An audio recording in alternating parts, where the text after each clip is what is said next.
Olá, sejam bem-vindos a mais uma aula de literatura. Estamos falando de obras literárias.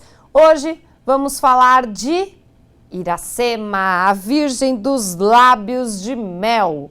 Bem, só para a gente saber, quem já está me acompanhando nessas aulas de literatura, eu gosto sempre de trabalhar o contexto primeiro, então eu falo um pouco do autor, um pouco da obra dele, um pouco do contexto da obra e depois a gente entra nos detalhes em si, tá? O autor é o senhor José Martiniano de Alencar, mais conhecido como José de Alencar. Ele é nascido em 1829 e falece em 1877. Ele é um autor romântico brasileiro. Na verdade, ele é um prosista, tá? Ele não é... Lembra que no romantismo nós temos as 3 fases da poesia são divididas e os autores de prosa não têm essa questão de fase, tá? Mas, de qualquer forma, eu coloco as obras mais significativas dele. Nós temos 5 Minutos, A Viuvinha, O Guarani como primeira obra indígena, Lucila, Diva, Iracema, segunda obra indígena, As Minas de Prata, primeiro volume, As Minas de Prata, segundo volume, O Gaúcho, A Prata da Gazela, a Pata, ó eu gente, que ato falho ridículo, A Pata da Gazela, O Tronco do Ipê, Guerra dos Mascates, Sonhos d'Ouro, Alfarrábios, Guerra dos Mascates, segundo volume, O Birajara, terceira obra indígena, O Sertanejo, Senhora, Encarnação, e ficou perdidinho aí o Tio, também já caiu em vestibulares, e hoje vamos falar da nossa queridíssima Iracema, de 1865, ok? Vamos falar do contexto da obra. Essa obra é publicada em 1865 e pertence a uma trilogia indianista. Vocês viram pela questão cronológica que não foi um atrás do outro, ok? Na verdade, Iracema é o segundo livro indianista, nós temos o Guarani como o primeiro e o Birajara como terceiro, né? E esta obra da Iracema, ela representa a mais madura das 3. Por quê? Porque, como todos os movimentos literários, a gente sempre sabe que uma primeira fase, ela tem um pouquinho com a relação, um pouquinho de relação com a fase anterior. A segunda, geralmente, ela é mais essencial, ela é mais fortificada nas características daquela corrente literária, e a terceira já está com o pezinho no futuro, já está dando indícios da próxima corrente, ok? No caso aqui, a Iracema ela é a mais madura dessas 3, a gente vai entender os mecanismos, o porquê de tudo isso, porque ela é considerada a mais madura, e algumas características que respeita do romantismo, pensando mais na primeira fase, comparando com a poesia, ok? Que é aquela fase indianista, para buscar uma identidade nacional. Então, nós temos o ufanismo. Quem não sabe o que é ufanismo, procurem. Ufanismo é patriotismo exagerado, né? Eu coloquei aqui porque eu estava boazinha, mas na verdade eu deixo as palavras difíceis para vocês procurarem. A questão de amor idealizado, tudo bem que teve um amor vivido em Iracema, mas a idealização ainda é muito forte, a gente vai trabalhar isso na hora do enredo. Tem o índio, a figura do índio como herói nacional, claro que no caso da Iracema é uma heroína, né? Ela é uma mulher romântica, vamos dizer assim, ela que é a pessoa que ama torridamente, né? E nós temos também aqui a natureza como um elemento nacional, como algo de Brasil. Se você pensar que tem no mundo Europa, depois a Europa descobrem-se as Américas, a África, mas o que diferencia o Brasil, né, de todas essas outras regiões, inclusive da própria Europa, é a questão da natureza e a questão do índio, tá? Vamos falar das personagens. Nós temos o Martim, né, que é por quem Iracema se apaixona. Ele é a referência do português branco, fofo, lindo, colonizador, tá? E é uma referência histórica a um dos colonizadores do Ceará, uma região aqui do Brasil, tá? Que tem o nome de Martim. Então, na verdade, José de Alencar, ele faz a ficção, mas ele usa esse nome histórico como referência. Nós temos a Iracema, que o nome dela significa Virgem dos Lábios de Mel, né? Ela é uma jovem índia tabajara, que é a tribo dela, com missão sacerdotal, ou seja, ela seria uma sacerdotisa, ela deveria ser virgem para sempre, para respeitar a tradição, e além de sacerdotisa, né, que a virgem vestal, que chama, ela também era guardiã do segredo da Jurema. Jurema é uma plantinha alucinógena, tá? Nós temos o Poti, que é um amigo de Martim, ele é guerreiro pitiguara, ou seja, de outra tribo, não é da Tabajara. O Araquém, que é o pai da Iracema, é o pajé da tribo Tabajara, ele que é o chefão de tudo. O Calbi, que é o irmão de Iracema e um grande guerreiro da tribo Tabajara. O Irapuã, que é chefe Tabajara e é inimigo de Martim. Na verdade, o contraponto aí do Martim, né? Primeiro, pela rivalização, porque o Irapuã tinha uma quedinha pela Iracema. E segundo, porque você tem a força desse guerreiro índio e a força deste homem branco. Gente, uma loucura. É uma rivalidade, assim, fantástica, né? Vou brincar, não tem como, né? Quase aquela saga, que eu não posso dizer o nome, daquele filme que tinha lá que a menina ficava dividida entre o lobinho e o vampiro, gente. É quase isso aqui. É o caso de Iracema, gente, fazendo uma comparação interessante. Nós temos a Andira, faltou um espacinho ali, que é o tio da Iracema, irmão do Araquém. Nós temos Cajaúna, que é um chefe potiguara de outra tribo. Maranguabe, que é o avô de Poti, conhecedor de guerra. Então ele é um cara que sabia das guerras e traz esse relato no livro. Moacir, que significa filho do sofrimento, filho da dor, ele é filho de Martim e de Iracema, e Japi, que é o cão de Martim, tá? Então, temos a apresentação das personagens, vamos ao enredo, vamos ao bafão. Não vou seguir tanto a risca o que tá aqui, porque esse enredo vai ficar com vocês, eu vou contar mais ou menos do meu jeito essa história, né? Iracema estava lá, almoçou, depois foi tirar um cochilo na floresta, fazer uma cesta, aí de repente ela vê, ouve um barulho, se sente ameaçada, vai lá e pá, ataca uma flecha. Pá, não, porque é revólver, né? Ataca uma flecha no Martim. Aí ela fica lá olhando o coitado se estribuchar. Aí depois ela vê e fala, não é perigoso. Vou lá ver o que tá pegando. Ela vai lá ver o que tá acontecendo com ele. Aí faz uma amizade e tal, não sei o que, vamos lá pra minha tribo. Aí, como ele chegou brother da Iracema, o pai, né, acho que é o Araquém lá, ele fala assim, não, vamos já levar um monte de mulher pra ele, o cara é legal, é amigo. E aí, a Iracema leva as belas mulheres, as belas índias lá pro Martim. Martim fala, não, muito obrigado, vou embora. A Iracema vai atrás dele, explica, não sei o que, não fica ofendido, é porque a gente, quando recebe alguém, a gente oferece as moças, aquela coisa toda.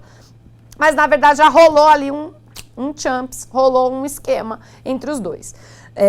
Aí ele volta pra tribo, né, Tabajara, da Iracema, fica lá um tempo, já Irapuã nessa altura já tá pé da vida, já tá irritadíssimo, né, e aí ele pega, ele decide ir embora, né, mas antes disso, numa noite lá, eles estão lá passeando no luar, aquela coisa louca, né, não tem televisão na época, aí tava lá, de repente, deu um beijo.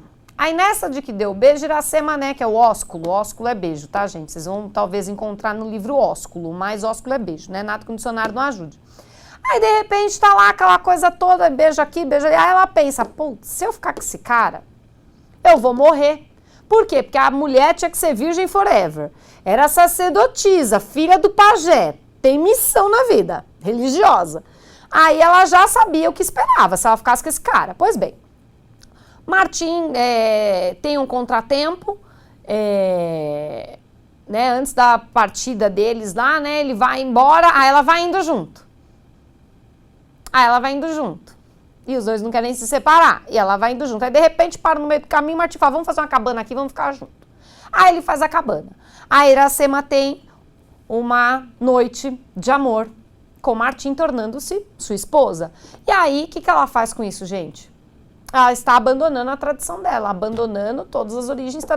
Isso é ultra romântico, gente.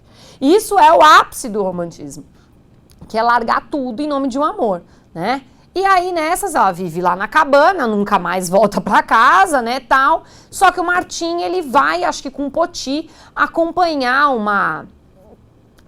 numa batalha, vão lutar contra sei lá quem, aí de repente ela fica sozinha, só que ela engravida, Martim sabe que ela está grávida, e ela fica lá naquela cabana, naquela solidão, e naquela tristeza e saudade de Martim, que é a questão do amor romântico, gente. Lembra do amor idealizado? Aquele amor que tem que ser desgraçado, que não pode ser feliz? Então, é isso que a Iracema sofre. Ela sofre a falta deste marido que não estava lá. A ideia não era os dois surgirem para ficar juntos? Pois bem, aí o cara tem missão na vida, que ele não abandonou a missão dele por causa dela, continuou lá fazendo as lutas, os combates, não sei o que, e ela ficou sozinha. Ela pare esse filho sozinha. E aí tem uma hora que essa parte é tristinha, gente. O leite dela seca. Aí eu não sei o que ela faz, não sei se ela faz o cachorro puxar o leite, sei lá o que ela faz. Ela consegue alimentar o Moacir, né, o filho, por um tempo. Ela faz o próprio parto, gente, uma desgraceira. E ela tá toda moribunda, macambúzia, já tá toda lascada. Aí o Martim chega, quando chega, ela dá os filhos no braço dele, já cai ali, falece ali mesmo, não levanta mais, né? E justamente tem uma hora que ela, depois que o filho nasce, ela tenta achar Martim nos arredores, ali nas redondezas, tenta achar ele em alguma aldeia para mostrar esse filho, não acha, volta para casa. Então assim, desgraça pouco é bobagem, né? E o Moacir, ele fica com o pai vai embora, vai para a terra dele, para Portugal, e leva Moacir, né? E é engraçado porque o livro não começa dessa parte a qual eu falei, tá? Você boazinha, vou adiantar um pouco. O livro começa com Moacir junto de Martim, tá? Passando ali, aí quando comentam o nome Iracema é quando conta toda a história, tá? Então o enredo em si, a trama é essa. Falando de narrador terceira pessoa, narrador observador, com foco narrativo do ponto de vista da Iracema, tá? Então é uma terceira pessoa, não é onisciente porque não sabe tudo que tá pegando, mas é um narrador do ponto de vista da Iracema. Claro, ela é nossa heroína, ela representa essa mulher nacional, ela representa essa romântica irreparável que morre por amor, gente.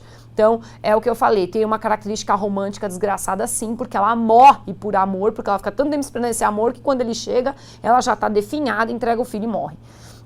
O tempo não tem uma especificidade, a gente sabe da mudança de tempo no livro pelas mudanças da natureza. Amanheceu, anoiteceu, choveu, enfim. Por essas mudanças você sabe que o tempo está passando, mas não tem uma cronologia, né? Mas a gente sabe que se refere à época, acho que é da invasão holandesa ou francesa, tá, gente? No Brasil, século XVII, tá? E o espaço acontece ali na região do Ceará. Fazendo uma análise agora mais profunda da obra, é uma prosa poética, ou seja, não é uma prosa só narrativa que conta a história, não, tem uma poeticidade, tem um lirismo, tem a escolha de palavras, tem uma musicalidade nessa prosa, não é simplesmente uma prosa, não, é uma coisa bem trabalhada, né, que simboliza, né, a união dos elementos fundadores do que seria o povo brasileiro. Então, o José de Alencar tenta fazer nesta obra o RG, vamos dizer assim, do Brasil, a fundação do que seria a identidade brasileira, filhos de índios e brancos, né, que é índio representando a Iracema, representando o Brasil, e Martim representando Portugal, ou seja, a bondade cristã e civilizada do branco, né, com a natureza e a pureza do índio, né. Fala-se também da possibilidade de Iracema ser, da palavra, tá, Iracema será anagrama da palavra América, né.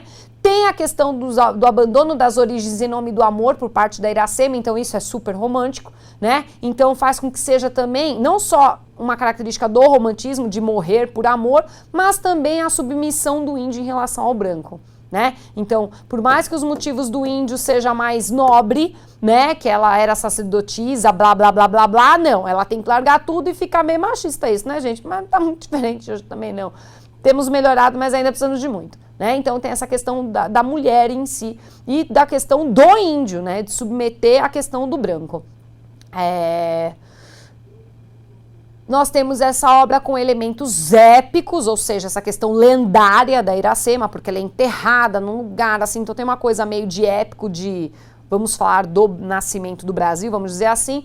E essa obra ela pode dialogar com a cidade e a serra justamente para essa contraposição, para essa polarização. Então, na Iracema você tem índio versus branco, um amor impossível. No Cidade e as Serras você tem, no essa de Queiroz, que é uma obra realista, póstuma, ela tem essa questão da cidade e a serra, o bem e o mal. Pode dialogar também com Mayombe, tá? Deixa eu colocar aqui.